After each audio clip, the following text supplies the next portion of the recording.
Hello दोस्तों, मैं हूं पंडित युगवीर जैन। हमारे आज के इस वीडियो में फ्री कुंडली एनालिसिस के वीडियो में मिलिंद मोतीलिंग जी का नंबर आया है। इन्होंने हमें पुणे महाराष्ट्र से कांटेक्ट किया है। तो देखिए दोस्तों, इनका जनरल एनालिसिस हम लोग करते हैं चार्ट देखकर। तो इनका वृषभ लग्न का चार्ट है। इनका लग्न का जो मालिक है शुक्र, वो 8वें घर में बैठा हुआ है और 8वें घर में स्वग्रही अष्टमेश के साथ वो शुक्र बैठा हुआ है। और देखिए, शुक्र जो है वो अपने मित्र के घर में नहीं है, वो स्वग्रही नहीं है, वो उच्च का नहीं है। तो यहाँ पे हो क्या रहा है कि शुक्र 8वें घर में पीड़ित हो रहा है। लेकिन इसके कुछ फ़ायदे भी है, जैसे कि अगर ये किसी स्पिरिचुअल इंसान की कुंडली होती है तो उनके लिए काफ़ी फ़ायदेमंद माना जाता है। कोई स्पिरिचुअल व्यक्ति है, आध्यात्मिक फील्ड में आगे बढ़ना चाहता है, उनके लिए बहुत अच्छा योग होगा। लेकिन इन जनरल अगर हम लोगों की बात करें तो ये कुछ ना कुछ जीवन में स्ट्रगल बनाने वाला योग होता है। कार्यों में रुकावटें बहुत आती हैं, इंसान स्ट्रगल कर करके आगे बढ़ता है। गुरु के बहुत अच्छे रिजल्ट है यहाँ पे, नो डाउट। कुछ लोग देख रहे होंगे, सोचेंगे गुरु तो यहाँ स्वग्रही है, उसके बहुत अच्छे रिजल्ट है। अब देखिए, गुरु से क्या फ़ायदा होने वाला है यहाँ पे। देखिए, 8th हाउस में स्वग्रही होना क्या बता रहा है, पत्नी का धन यहाँ पे स्ट्रांग बता रहा है। मतलब आपको एक तो आपके इन लॉज के यहाँ से आपको सपोर्ट मिलेगा बहुत अच्छा, पत्नी से आपको फाइनेंशियल सपोर्ट मिलेगा। कई बार पत्नी भी पति के साथ कुछ काम करने वाले होते हैं और अपने पति को सपोर्ट करने वाले होते हैं। ठीक है, तो देखिए इस तरीके से 8वां गुरु आपको अच्छा योग बना रहा है। वारसागत संपत्ति, यानी कि जो हमें बाप दादाओं से, ससुराल से जो हमें जो वारसागत संपत्ति मिलती है, जो हमारे बाप दादाओं का जो हमें हिस्सा मिलता है, तो वो योग भी यहाँ पे हमें बता रहा है आपकी कुंडली के अंदर। अब देखिए, दूसरी बात क्या है, 8वें घर का गुरु लॉन्ग टर्म कुछ इन्वेस्टमेंट्स करते हो तो ये अचानक बड़ा धन दिलवा सकता है। मैं आपको ट्रेडिंग करने की सलाह नहीं दे रहा हूँ इस कुंडली में, मैं बोल रहा हूँ लॉन्ग टर्म इन्वेस्टमेंट्स, क्योंकि ऐसा गुरु कभी अचानक संपत्ति दिलवाता है। ठीक है, क्योंकि वो स्वग्रही है 8th हाउस में। यानी ना कि आपने कुछ अच्छे शेयर्स में इन्वेस्ट कर दिया 10 साल के लिए, 20 साल के लिए, प्रॉपर सलाह लेकर, अच्छे लोगों से सलाह लेकर, प्रॉपर समझ कर हर चीज़ों को बारीकी से अगर प्रॉपर इस तरीके से काम करते हैं तो लॉन्ग टर्म में ऐसा गुरु आपको अच्छा अचानक जो गुप्त धन होता है, जैसे पुराने ज़माने में खेत खोदते थे, बाप दादा की ज़मीन खोदते थे, कुछ मिल जाता था, तो अब इस तरीके से आपको, अब जो नया दौर है, नया ज़माना है, आपको इस तरीके से भी अचानक लॉटरी का पैसा इस तरीके से मिल सकता है। लेकिन हमें सट्टा ये उस तरीके से आप करोगे तो वो चीज़ नहीं बता रहा है, लेकिन लॉन्ग टर्म में करोगे तो यहाँ पे अच्छा खासा बड़ा पैसा बना पाओगे। ठीक है, अब देखिए यहाँ पे दूसरे लग्न की बात करें तो आपके लग्न में उच्च का राहु बैठा हुआ है वृषभ राशि में। हमेशा मैं बताता हूँ राहु केतु 2 राशि में उच्च के होते हैं, क्योंकि सब लोग अगर नहीं जानते हैं तो हम लोग उनके लिए ये बताते हैं। तो देखिए, लग्न का उच्च का राहु आपके लिए क्या करता है, यहाँ पे आपके लिए काफ़ी अच्छे योग बनाता है। आपको एक राजयोग की तरह ये राहु सपोर्ट करता है। ये जब भी दशा, अंतरदशा, प्रत्यंतर दशाओं में आएगा, आपकी मदद करेगा, आपकी सहायता करेगा, आपको प्रगति करवाएगा। आप बहुत हिम्मत वाले बनोगे, साहसी व्यक्तित्व बनोगे, डरोगे नहीं, दबोगे नहीं, बल्कि साहस के साथ हर चीज़ का सामना करोगे और जीवन में आगे आओगे। उच्च का राहु है, कुछ गलत काम भी नहीं करवाएगा, लग्न में उच्च का है, लेकिन किसी का बुरा भी आप नहीं करोगे, लेकिन अपने आप में एक अच्छी पर्सनैलिटी रहेगी, मजबूती से चीज़ों को सामना करते हुए आगे बढ़ोगे। और ऐसा जो राहु है आपको 42 की एज के बाद काफ़ी फायदा कराएगा, क्योंकि वो उच्च का है और उसका भाग्योदय का साल क्या है 42, तो वो 42 के बाद आपको काफ़ी प्रगति करने के लिए मददगार साबित होगा।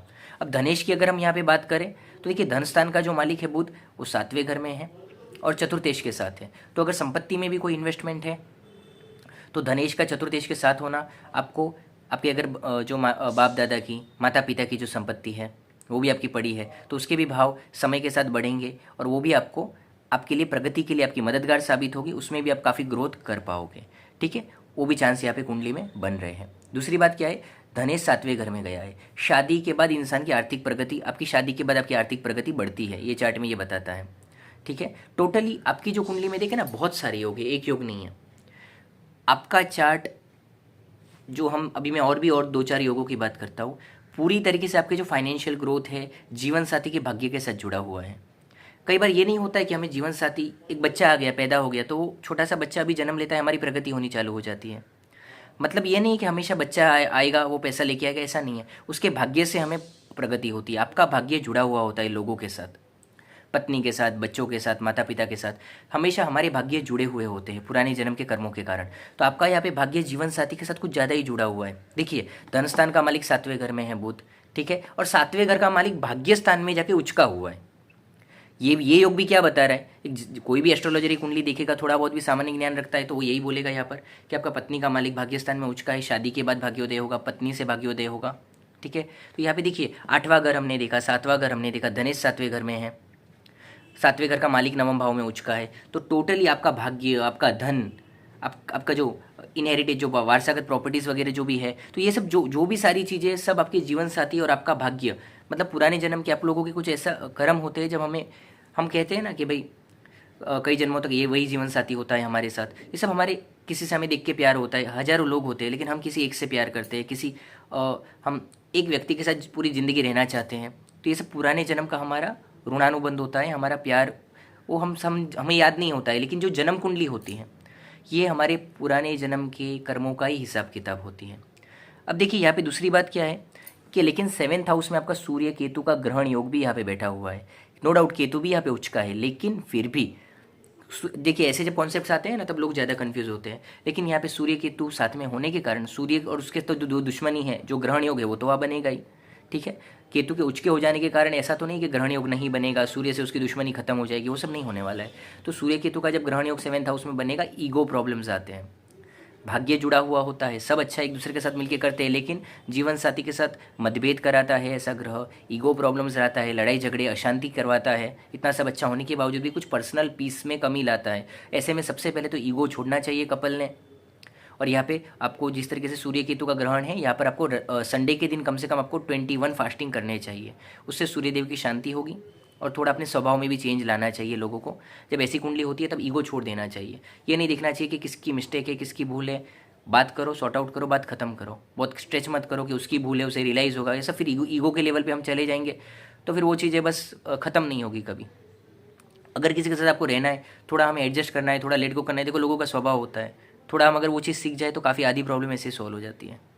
हर वक्त झुकने का मतलब ये नहीं है कि आप छोटे हो रहे हो या आप बेवकूफ़ हो। झुकता वही है जो समझदार होता है।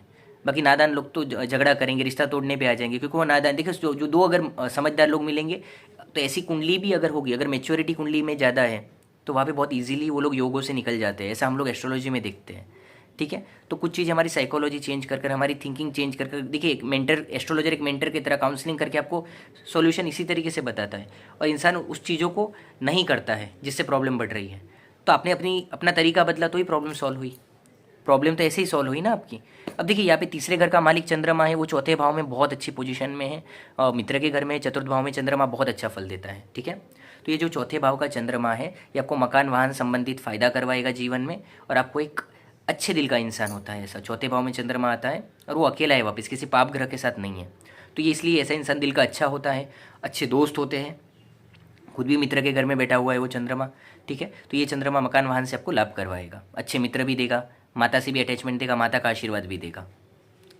इतना है। माता के स्वामी के साथ केतु है तो माता के स्वास्थ्य संबंधी चिंता जरूर यहाँ पे आ सकती है। अब देखिए पंचम स्थान का मालिक देखे और चतुर्थ स्थान का मालिक दोनों ही युति करके 7वें घर में है। केंद्र त्रिकोण के स्वामी 7 में बैठे हैं सूर्य बुध, और उसमें भी मित्र युति है, 7वें केंद्र में बैठे हैं। तो एक प्रकार का राजयोग हो रहा है, 7वें भाव में ही राजयोग हो रहा है। 7वां भाव व्यापार का भी होता है, 7वां भाव व्यापारी यात्राओं का भी होता है। तो आप कुछ ऐसा बिजनेस करें जिसमें आपको समझ हो, लेकिन उसमें भी देखो सूर्य केतु का ग्रहण योग भी है, तो बिजनेस रिस्की नहीं होना चाहिए ज़्यादा, कि कोई ज़्यादा डेड स्टॉक हो जाए या कोई इंसान को ज़्यादा उधारी देकर पैसा डूब जाए। ऐसा रिस्की काम नहीं करना है। थोड़ा बहुत घूमेंगे फिरेंगे, अपनी फील्ड से रिलेटेड ट्रैवलिंग करेंगे, तब भी आपका फ़ायदा बढ़ेगा। दूसरी बात क्या, यहाँ पे कहीं जीवन साथी भी कई बार परिचित होते हैं, पहचान में होते हैं, हम पहले से उन्हें जानते होते हैं। ऐसे घर में विवाह होने की संभावनाएं होती है, कभी कभी लव मैरिज की संभावनाएं होती है। तो ये सब संभावना भी चतुर्थेश पंचमेश 7वें घर में जाने के कारण बनाते हैं।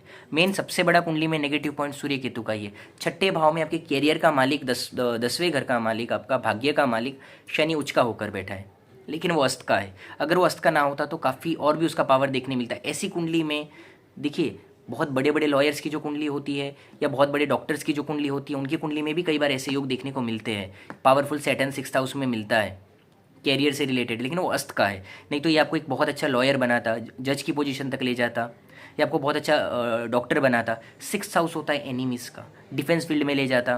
तो देखिए कई बार अगर ऐसे पावरफुल ग्रह, मैंने बेंगलोर की एक बहुत बड़े लॉयर की भी कुंडली देखी थी, तो उनके सेम प्लेसमेंट था उनका। ऐसे कई सारी कुंडलियाँ हैं, किसी में स्वग्रही होते हैं, किसी में पावरफुल होकर बैठे होते हैं। हमेशा स्वग्रही उचके नहीं होते, किसी और तरीके से पावरफुल होते हैं, मित्र के घर में होते हैं, षडबल से पावरफुल होते हैं। तो दोस्तों इस तरीके से 6ठे भाव में काफ़ी पावरफुल है आपका सैटर्न।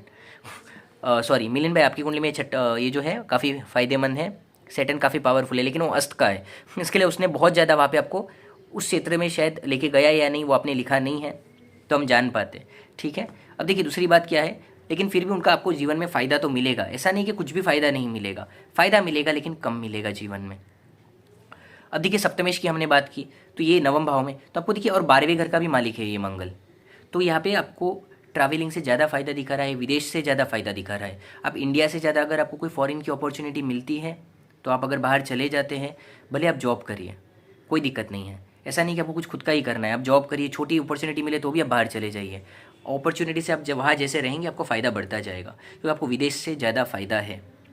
12वें घर का ही मालिक नवम भाव में जाकर उचका हो रहा है, 7वें घर का मालिक उचका हो रहा है, तो आपको देखिए विदेश यात्रा से आपको बहुत ज़्यादा फ़ायदा है। कोई अपॉर्चुनिटी अगर अच्छी मिलती हो, वहाँ पे आपको कोई अच्छा काम मिलता हो, आपके कोई अच्छे लोग हो वहाँ पर विश्वास करने वाले, तो आपको ट्राई करना चाहिए, ठीक है। और देखिए सब दोस्तों पर भरोसा भी नहीं करना है, जैसा मैंने कहा कुछ दोस्त अच्छे हैं, बहुत अच्छे हैं, लेकिन चतुर्थेश वापिस अगेन सूर्य केतु के साथ भी तो बैठा है, हमें वो भी भावेश भी देखना होगा, भाव के साथ भावेश भी हमको दिखना होगा। तो कुछ दोस्त आपको कभी आपको धोखा भी दे सकते हैं, तो कुछ अगर बहुत बड़ा आप ट्रस्ट कर रहे हो पैसे के मामले में या कुछ फॉरेन ट्रैवल के मामले में, तो थोड़ा सा आगे पीछे प्लानिंग कर फिर प्लान करो, अपना आगे पीछे का सेट करके फिर प्लान करो, ब्लाइंड ट्रस्ट नहीं करना है। बाकी कुछ दोस्त है अच्छे हैं कुंडली में, कोई दिक्कत नहीं है।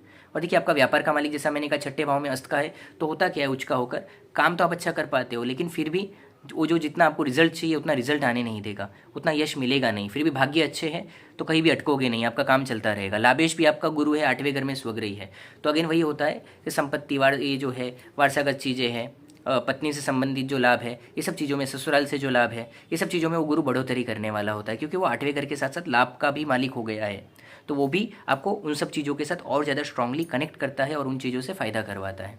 12वां घर भी हमने देखा मंगल के मामले में, तो देखिए जो अच्छे ग्रह है, मंगल ग्रह है, चंद्र ग्रह से जो अच्छे ग्रह हैं, इनकी दशाएं जब भी आप पर आएंगी, आप जीवन में कुछ अच्छा कर पाएंगे, प्रगति कर पाएंगे। नवमांश में भी देखिए अगर हम यहाँ पर, तो देखिए यहाँ पे नवमांश कुंडली में भी ऐसे कोई ग्रह नीच का हो नहीं रहा है, खराब हो नहीं रहा है ज़्यादा, नॉर्मल है नवमांश, कुछ प्रॉब्लम नहीं है यहाँ पे, ना ही कोई बहुत एक्स्ट्रा ऑर्डिनरी योग बना हुआ है आपके नवमांश में, ठीक है, अच्छा है, नवमांश भी ठीक ही है आपका, कोई ना बहुत खराब बना है ना पे वहाँ पे कोई बहुत एक्स्ट्रा ऑर्डिनरी योग बने हैं। चार्ट आपका अच्छा है, देखिए तो आपकी कुंडली में 2 ग्रह 3 ग्रह 4 ग्रह आपके उचके हैं, राहु केतु उचका है, शनि मंगल उचका है, और जब 3-4 ग्रह किसी की कुंडली में उचके होते हैं तो ऐसा इंसान एक्स्ट्रा ऑर्डिनरी लाइफ जीता है।